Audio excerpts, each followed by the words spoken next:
কুমিল্লার লালমাই উপজেলা যুবলীগের আহ্বায়ক আব্দুল মোতালেব কারাগার থেকে 4 ঘন্টার জন্য প্যারোলে মুক্তি পেয়ে মায়ের জানাজায় অংশ নিয়েছেন। তবে জানাজা ও লাশ বহনের সময় তার হাত থেকে হাতকড়া খোলা হয়নি। আব্দুল মোতালেব গত 12 ডিসেম্বর থেকে কারাগারে বন্দী। একটি হত্যা মামলায় সন্দেহভাজন আসামি হিসেবে তাকে গ্রেপ্তার করা হয়।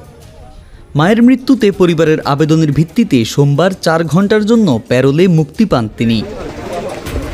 তবে হাতকড়া খোলা না হওয়া এবং জানা যায় এমন দৃশ্য সামাজিক যোগাযোগ মাধ্যমে সমালোচনার জন্ম দিয়েছে। লালমাই থানা অফিসার ইনচার্জ মোহাম্মদ শাহ আলম বলেন, জেলা পুলিশের নিরাপত্তায় তিনি জানাজায় অংশ নেন। পরে সময়মতো তাকে আবার কারাগারে প্রেরণ করা হয়।